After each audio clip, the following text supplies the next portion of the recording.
करके और इधर से जब गए तो मिथिलानियां ऊपर छत पर चढ़ी हुई हैं और राम जी मर्यादा पुरुषोत्तम है, मर्यादा के अवतार हैं। अब सब सखियां इनके सुंदर चेहरा को देखा, मोहनी मूरत सांवरी सूरत को देखा, निहाल हो गई हैं, चाहती हैं कि जरा मेरी ओर तारे देख ले, जरा देख नहीं देखती हैं।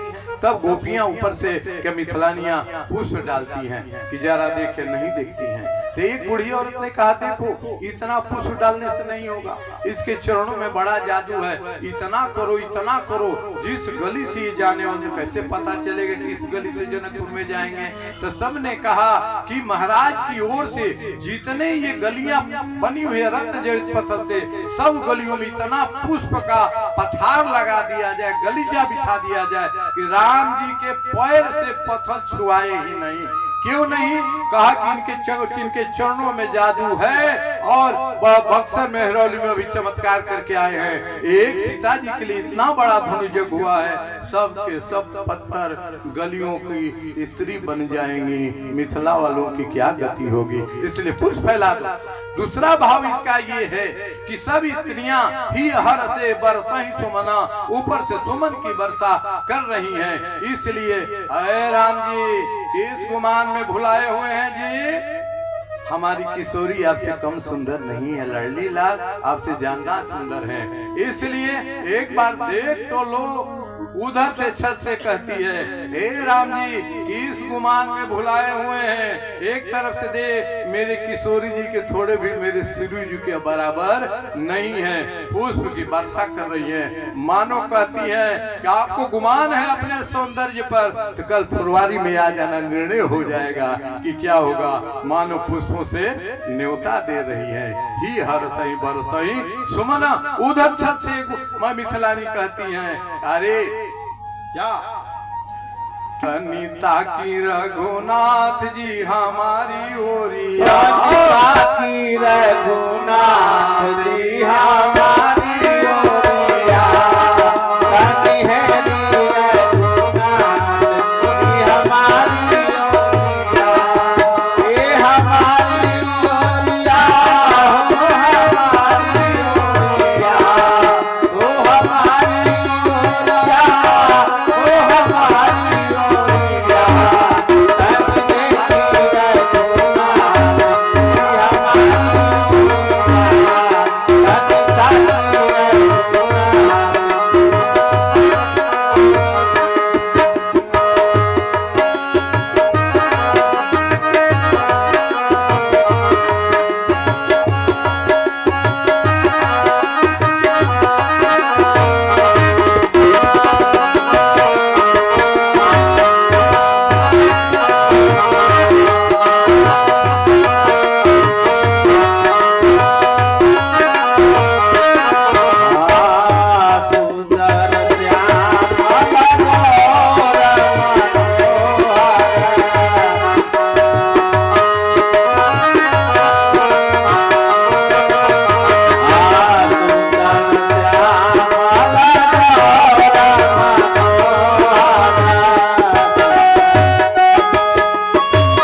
रघुनाथ जी हमारी ओरिया।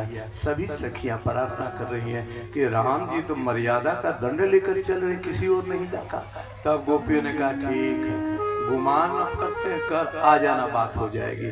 सुबह हुआ, गुरु जी की पूजा करने के लिए फूल लेने के लिए गए फुलवारी में। मालियों ने रोक दिया, कहा कि आप पढ़े लिखे लगते हैं, सुंदर लगते हैं, सुंदर घराने के लगते हैं, तो आपको लगता नहीं है ये वाटिका किसका है, ये किशोरी वाटिका है, इस वाटिका में मर्दों का आना मनाही है, कैसे आ गया। कहा गुरु जी के फूल लेने के लिए आया। एक माली कहता है फूल लेने के लिए आए, तो ठीक है हम लोग पहुंचा देते फूल, आदेश करते, बेला जूही गेंदा गेंदी गुलदाउदी जो कहते पहुंचा देते। ना गुरु की सेवा अपने हाथ से करने की हमारी मर्यादा है सूर्यवंश की, इसलिए हम मांगते नहीं है किसी से। तो हमें ठीक है, तो फूल तो आप लीजिएगा, बिना फूल लिए नहीं जाएगा ना, एकदम नहीं जाएगा। तो फूल तो हाथ से तोड़िएगा। लखन जी कहते कि हाथ से नहीं तो पैर से तोड़ा जाता है। आप चुप रहिए। राम जी ने लखन ही शयनन निवारी, राम जी का चुप रहो, अभी ये सब बात नहीं करना है। तो आप हाथ से फूल तोड़ेंगे? हाँ तोड़ेंगे। तो हाथ से फूल तोड़ेंगे तो हाथ तो धोएंगे? कहा कि हाँ। तो ये सरोवर जो है उस सरोवर में तो जाएंगे हाँ जहाँ पानी हो जाया जाता है। तो ये सरोवर की सीढ़ियाँ देख रहे हैं ना, सब पत्थर की बनी हुई है, इस रत्न जड़े हुए हैं। आपके पत्थर में पैरों में जादू है ना? हाँ ये कैसे? अरे कल आपने ही पत्थर के रज से वो पत्थर उड़ करके गई पति लोका हिल्या हो गई। ना ना बाबा, नौकरी चली जाएगी, हम लोग हाथ धोने के लिए आपको अंदर ढुकने नहीं देंगे। कहा कि तब कैसे होगा? फूल तो ले जाना जरूरी है। तो जो कहिए फूल हम आपको दे देते हैं, आप ले जाइए, फूल कीजिए, पूजा कीजिए, गुरु जी को दे दीजिए। एक मालिक कहता है कि ऐसा बात है कि आप फूल तोड़ने जाएंगे? हो जाएंगे। तो आपका आंख जो नए आपका कमल के समान आंख दिखाई पड़ रहा है, कमल के समान, कमल नयन भगवान का नाम है। तो कमल के समान जो आपके नेत्र दिखाई पड़ रहे हैं, हमारे राजा जी के ये सरोवर में विभिन्न प्रकार के कमल खिले हुए हैं, उन कमलों पर भंवरा बैठे हुए हैं। और जब तोड़ने जाएंगे तो नया कमल का फूल समझ करके आपको छाप लेंगे, हमारी नौकरी चलेगी। ना ना, आपको अंदर हम जाने नहीं देंगे। चौथा मालिक कहता है एक बात है, जूता पहने हैं? ना ना, जूता नहीं पहने हैं। आप तो बहुत कोमल हैं। कैसे पता चला? कि सब हमारे मिथिलानियों ने कहा, ऊपर छत पर बैठी थी, आप देख नहीं रहे थे, आप पर फूलों की पाखुड़ियों की बरसात की थी, तो आपके गाल पर जो फूल की ये पाखुड़ी लगी थी तो फफोला उठ गया था, आप श्यामल थे, लाल दिखलाई पड़ने लगे थे, तो आपसे फूल तोड़ा जाएगा ना? फूल नहीं तोड़ सकते। और चरण तो और आपके कोमल है। जब जाएंगे नंगे पांव हैं तो हमारे राजा जी के बाग में ये फूलों की पाखुड़ियां जो गिर गई हैं अपने से, वो सूख सूख करके कटीली हो गई हैं। आज जब खाली नंगे पर जाएंगे तो कोमल आपके चरण में गड़ जाएगी, लहू लुहान हो जाएंगे। ना बाबा, आपको अंदर हम नहीं जाने। लखन जी ने कहा भैया ऐसे सब नहीं मानेगा। आज चुप रहो, काम लेना हो तो शांत रहना चाहिए, थोड़ा मर्यादा में रहो। अभी कहा एक बात है, आप फूल तोड़ेंगे? हाँ। हाथ से तोड़ेंगे ना? ना, हम आपको कभी फूल तोड़ने नहीं देंगे। क्यों फूल नहीं तोड़ने देंगे? चरण में जब इतना आपका जादू है कि चरण रज पड़ते हुए ये पत्थर की अहिल्या गई पति लोका, जब हाथ से मेरे राजा जी के फुलवारी के बाग के फूलों को तोड़ेंगे तो मेरा बाग सहित फूल उड़ जाएगा। ना बाबा, आपको फूल हम नहीं तोड़ने देंगे। तब कैसे करेंगे? एक बात है, फूल तोड़ना ही चाहते हैं तो फूल आपको तोड़ने हम जरूर देंगे, लेकिन एक बात है। क्या बात है? उधर से एक मालिक कहते कि बजा कर रखना, इतना सुंदर मूर्त, सावनी सुलत मोहनी मूर्त आज तक हम लोगों ने देखा नहीं है। जब उधर चले जाएंगे तो इनकी छवि उतर जाएगी। इन्हें बजा कर रखना, फुसला कर रखे रहो। फूल तो हम लोग देंगे लेकिन इनका रूप का पान करते रहो। धन्य हो मिथिलानियों का, मिथिला के मालियों का भाव परमात्मा नारायण, जिसका नाम रूप लीला लेकर निहाल होते हैं, सन्मुख उनसे वार्ता कर रहे हैं। एक उधर से मालिक कहती है कि देखो ये लोग माली पुरुष वर्ग के फूल देंगे नहीं, हमारे तरफ आइए, जो चाहिएगा हम दे देंगे। कहा कि नहीं, उधर जाने की जरूरत नहीं है। अंत में लखनलाल जी ने कहा भैया विलम्ब हो रहा है, गुरु की पूजा में विलम्ब हो रहा है, अच्छी बात नहीं है, ये सब हम लोगों को टोल टहला रहा है। कहा देखिए आप पढ़े लिखे हैं ना? कि हाँ, ये क्या लिखा हुआ वाटिका पढ़िए तो लिखा है ना, किशोरी वाटिका पुरुषों का नाम माना है। कौन सुना है? क्या गुरु जी बसी से ही पढ़ाते हैं आपको कि पढ़ा नहीं आता है कि अंदर ना माना है? राम जी ने कहा बात तो सही कहा, लेकिन जिसकी वाटिका है उसी के महल में हम ठहरे हैं, स्पेशल हम गेस्ट हैं। किशोरी जी का जो महल बना है उनके लिए उसी में इन लोगों को ठहराया गया है। अब कहा कि देखो समय हो गया, ज्यादा तंग नहीं करना चाहिए। राजा जी सुनेंगे कैसा व्यवहार किया तभी कल्याण नहीं है, तेने फूल हमें दे दिया जाए, लेकिन एक बात किया जाए। कहा कि आप तो पढ़े लिखे हैं ना? कहा कि हाँ। इतना पढ़ दीजिए, पढ़े लिखे आप परीक्षा में ले लेंगे। इस पट्टिका पर क्या लिखा हुआ है दिखा राम जी ने। लक्ष्मण पढ़ दो। लक्ष्मण ने कहा कि भैया आप पढ़ दो। मालियों ने कहा ये क्या पढ़ाई कर रहे हैं, दोनों एक साथ पढ़ लो। क्या लिखा था? किशोरी वाटिका लिखा था। लखन लाल जी ने कहा किशोरी वाटिका, इन्होंने किशोरी वाटिका। बोलिए किशोरी महारानी की जय। पहले तो किशोरी का नाम लेने में घबराते थे, अब तो जय जयकार का घोल खोल दिया। राम जी ने अनमोल वचन बोलकर मोल तोल ले लिया। कहा जो लेना हो लेकर के जाओ। गुरु जी की पुष्प वाटिका से फूल लेकर आते हैं। गुरु जी अपना पूजा करते हैं, आशीर्वाद जहाँ हुई मनोरथ पूरा। उधर से आए, दूसरे दिन पुनः फुलवारी में गए। जानकी जी का दर्शन होता है। राम जी किशोरी जी को देखते हैं, किशोरी जी राम जी को देखती हैं। दोनों देखते को देखते रह गई। किशोरी पूजा जी करने की गई थी तो वहाँ देवी से उन्होंने वरदान मांगा, पूजा किया था तो उन्होंने वरदान किया था निज अनुरूप सुभग वर मांगा। मैं जैसी हूँ ऐसा ही मुझे वर मिलना चाहिए। बाबा तो प्रण ठान दिए हैं, लेकिन ख्याल रखना मैया तुम जगत जननी हो। जय जय गिरिराज किशोरी, जय महेश मुख चकोरी, जय जय गणेश गजबदन खड़ान माता। देवी पूज पद कमल तुम्हारे, सुर नर मुनि सब होई सुखारे। मैया ख्याल रखना। जब राम जी को देख करके आई तो भूल गई। कहा निज अनुरूप सुभग वर मांगा नहीं, कहा मिलई सो वर सहज सुंदर सांवरो, करुणा निधान सुजान शील जानता रावरो। कहा मैया वही सांवला सलोना मुझे मिलना चाहिए। मैया प्रसन्न हो गई, उनके चरणों में गिरी। खसी माल मूरत मुस्कानी। मैया गिरिराज की किशोरी की जगदम्बा के गले का माल गिरा और सीता जी के गले में माल पड़ गया। खसी माल मूरत मुस्कानी माने आशीर्वाद दे दिया कि जाओ हो मनोरथ पूरे, तुम्हारा मनोरथ पूर्ण हो गया। आगे उधर से पूजा करके अब कहते हैं दिगंतर के राजा लोग आए हैं। धनु विवाह होगा कब? जब धनुष उठाएगा, चढ़ाएगा और तोड़ेगा तब विवाह होगा। लेकिन धनुष उठाने लोग जा रहे हैं, किसी से टूटना कहते हैं, चढ़ना कहते हैं। तिल भर कहीं न छोड़ाई, तिल भर भी हिला डुला नहीं सके। तब कहते भूप सहस दस एक ही बारा, लगे उठावन तरही न तारा। वो कुछ नहीं हुआ। अरे सामान्य धनुष तोड़े है भाई, टूटेगा वह, टूटने वाला नहीं है। अंत में जनक महाराज निराश हो गए। कहा मैं जान लिया यह संसार की धरती वीरों से विहीन हो गई। कहा जाओ सब राजाओं से तुम अपने को वीर नहीं कहना, लौट जाओ। लिखा न विधि वैदेह विवाह, लिखा नहीं है मेरी बेटी के विवाह में विवाह। जाओ तुम लोग अपने अपने घर चले जाओ। विवाह विधि ब्रह्मा जी उस बेटी का न भाग्य लिखते हैं जो उनकी सृष्टि की होती है। सीता जी उनकी सृष्टि की है कि उनका भाग्य लिखेंगे ना। उठो जाओ यहाँ से, लिखा न विधि विधि वैदा हूँ। सब अपने घर जाओ। मैं समझ गया वीर विहीन भई धरती वीरों से, खाली रह गई मेरी लाले कुंवारी। जाओ कोई चिंता नहीं, सब यही कहेंगे कि बात दुनिया में एक ऐसा हुआ जो बेटी के विवाह के मार्ग में बाधा बन गया। जाओ लौट जाओ। इधर कहा अब क्या होगा? लखन लाल जी ने सुना इस बात को। कहा कि जनक जी जहाँ एक भी रघुवंशी होता है वहाँ ऐसी अनुचित बात आप कर रहे हैं, ठीक नहीं है। अभी मैं चाहूँ कि धनुष क्या जो धनुष भूमंडल पर रखा उसे उठा करके मैं दौड़ जाऊं, मूली के समान तोड़ दूं, कच्चे घड़ा के समान फोड़ दूं। राम जी कहना शांति।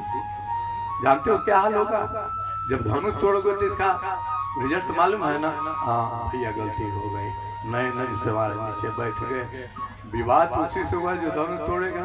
तोड़ना है राम जी को, धनुष तोड़ दोगे तुम तो गड़बड़ हो जाएगा। ठीक है भैया शांत रहो। और जब जनक महाराज बहुत क्रोधित हुए, निराश हो गए, तब कहते हैं, तब विश्वामित्र ने कहा राम गुरुजी उठो राम उठो। हाँ गुरुजी क्या करना है? उठो राम भंजो भव चापा। उठो राम तोड़ दो। उठो राम भंजो भव चापा मेटो जनक तात परितापा। जनक बड़ा दुखी हो गया है, उसके दोष को, उसके गुस्सा को, उसकी निराशा को, उसके तुम बदल दो आशा में। उठाओ राम। राम जी गुरु जी को किया प्रणाम, और प्रणाम करके गए।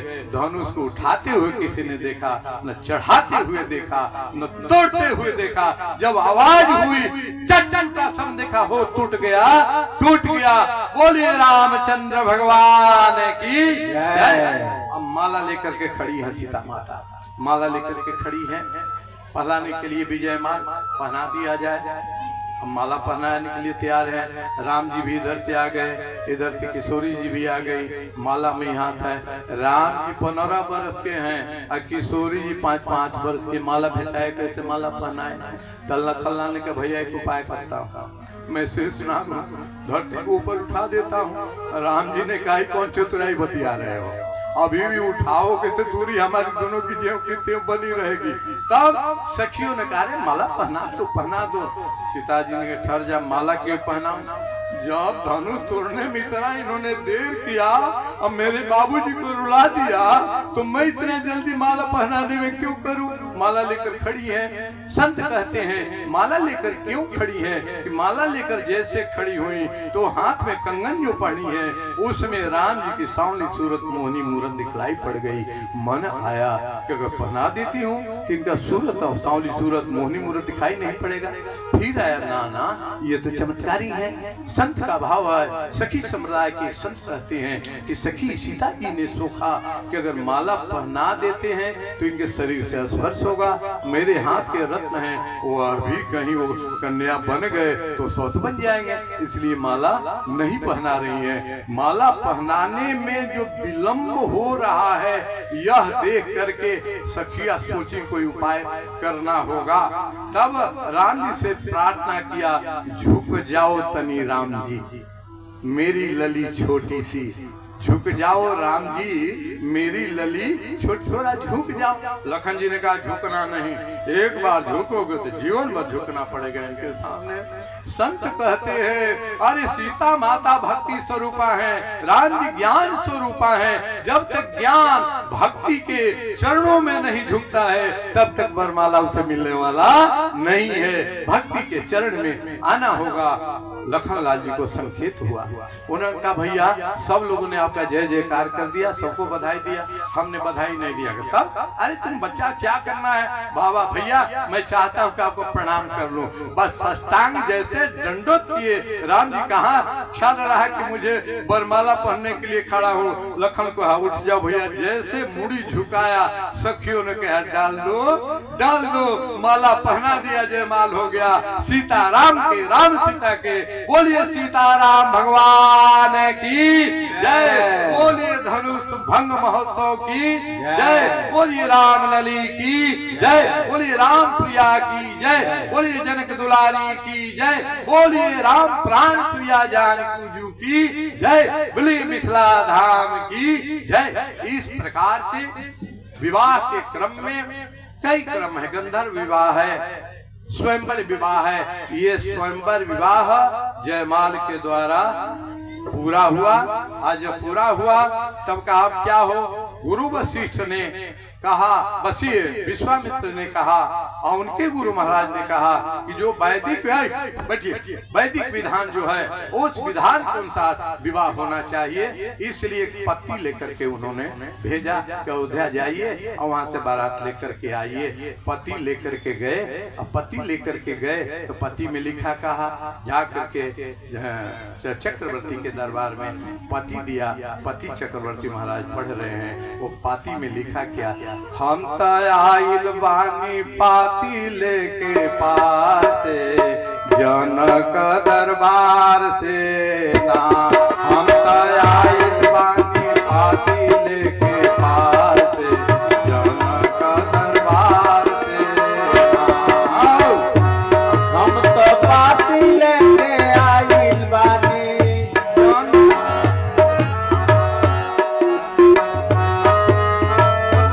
हम तो पाती लेके आइल बानी पार से, राजा जनक दरबार से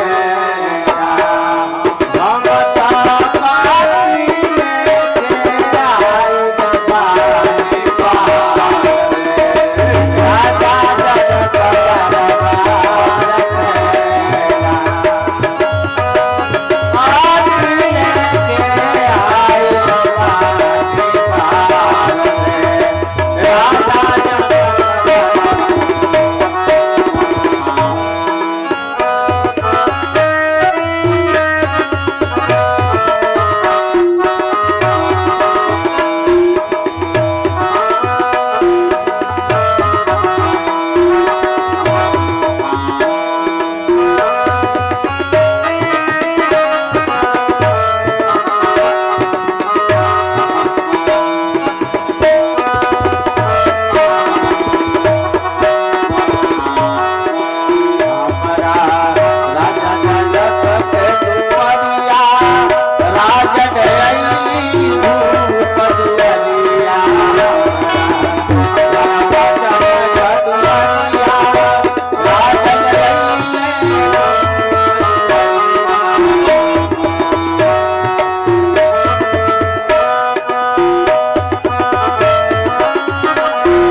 अयोध्या दूर पहुंच गए।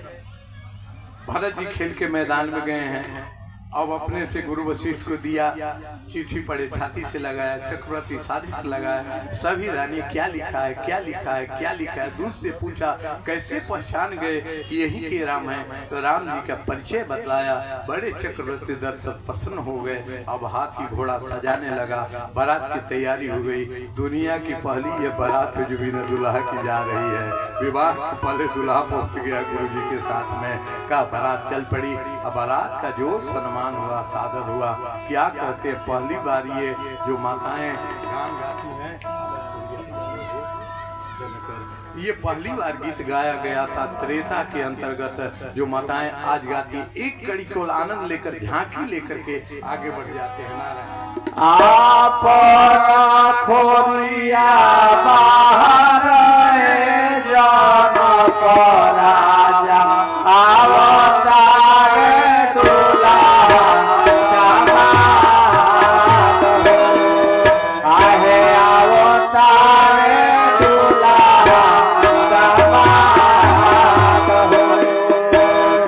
आप खोलिया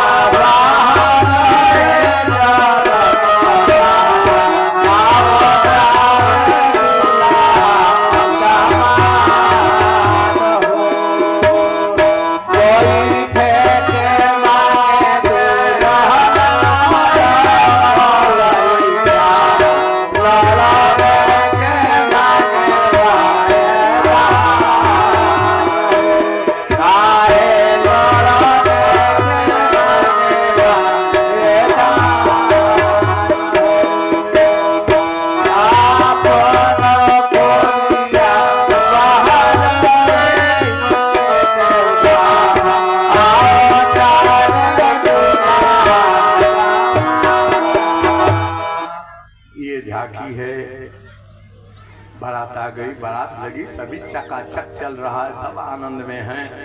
गृहस्थी हुआ, दुनिया का भगवान ही आए हैं तो कौन आभूषण की कमी है महाराज। सब विधिवत गृहस्थी का कार्यक्रम हुआ, विवाह संपन्न, बड़े मांगलिक ढंग से विवाह संपन्न हुआ।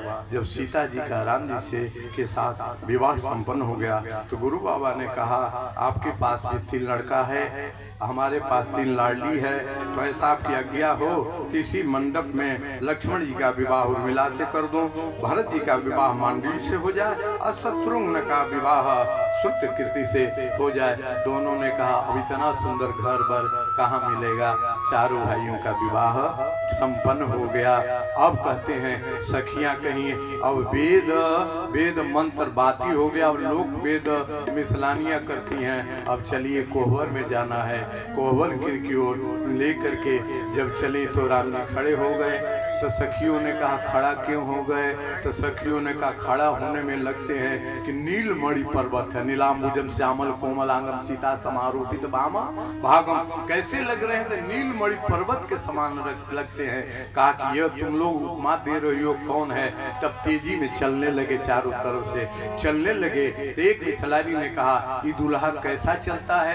कहा कि जैसे अज चले है सखी। तो दूसरी सखी कहती है कि जैसे चले अजय सखी, तो अज के समान चलने में कौन सा उपमा है?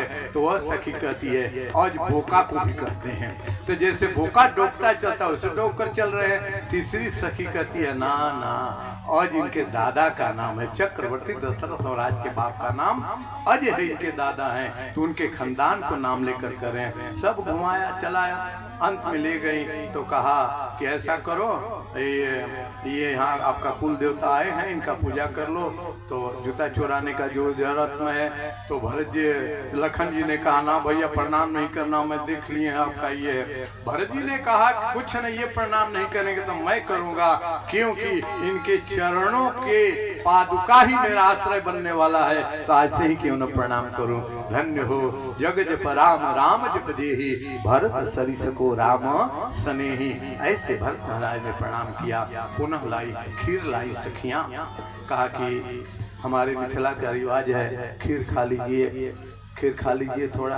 लखन जी ने कहा भैया खीर मत खाइएगा। कहा क्यों? दूसरे मिथिलानी कहता खीर मत खाइएगा। कहा कि हमारे खानदान में खीर खाने पर घटना हो जाती है, मेरी माताओं ने खीर ही खाया था तो उसके बल पर हम लोग प्रकट हुए हैं। खीर खाइए तो कहीं फिर जौनासु का हाल न हो जाए, इसलिए ना भैया खीर नहीं खाना। सखियां कहती हैं खीर खाने से क्यों घबराते हैं? तो ये अपने कुल देवता का पूजा कर लीजिए। कहा क्यों? आरती के लिए थाल लाई हैं, और थाल लाई हैं उसमें दीप जलाई हैं, हल्दी दुर्वा सब मंगल की चीज रखी है, लोढ़ा रखी हुई है। तब लखन जी जब बड़बोलवापन दिखा रहे हैं, एक सहेली ने कहा अरे आप क्यों बोल रहे हैं? विवाह शादी हो गया ना आपका, अयोध्या में जाकर बोलिएगा। मिथिला में जिसका विवाह हो जाता है गाल बजाना हम बंद कर देते हैं। कहा कैसे बंद करोगे? कहा कि थाली में देख रहे हैं दीप जल रहा है। कहा कि हाँ। ये लोढ़ा देख रहे हैं ना, हाँ क्या करोगे? इस लोढ़ा को इसमें ऐसे हम सेकेंगे और सेक करके गाल आपका दाग देंगे कि बोलना इशारा के लिए आपका बंद हो जाएगा, आपके लोढ़ा से सिकाई कर देंगे। राम जी ने कहा देखो ये ससुराल का अलग नियम होता है। जब हम आए थे तो यहाँ का सौंदर्य देखकर तुमने कहा था कि भैया ऐसा उपाय कीजिए कि 1-2 महीना हम लोग मिथिले में रह जाए, उसी का तो काम प्रकटीकरण हो गया, काम बन जाएगा, बाबूजी की भी चिंता दूर हो जाएगी। इस प्रकार से यद्यपि परमात्मा नारायण का पावन चरित्र हुआ, अब सब मिथिलानियों ने दिव्य इनकी आरती उतार रही है। आओ भाव सहित दुर्लभ राम का, दुर्लभ वेश राम का, सीता राम वेश का हम आरती करें प्रेम से।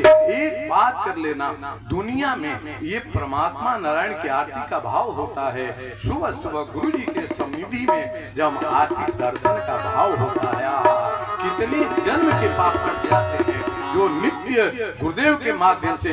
एक बात और निवेदन कर दूं, देखो वैष्णव का मोक्ष निश्चित है, इसलिए यज्ञ पूर्णाहुति के दिन अगर विधान हो तो वैष्णव बन जाना, तिलक जरूर लगा लेना। देवी भागवत में लिखा हुआ है कि जिसके शरीर पर सिर पर ये ऊर्ध्वपुंड होता है, जमराज के दूत उसे स्पर्श नहीं करते हैं, तो यह गुरुदेव के हाथ से जरूर ले लेना। आओ दूल्हा सरकार की आरती कर ले। जय जय। सोने की थार में आती है, सखी है आरती उतारू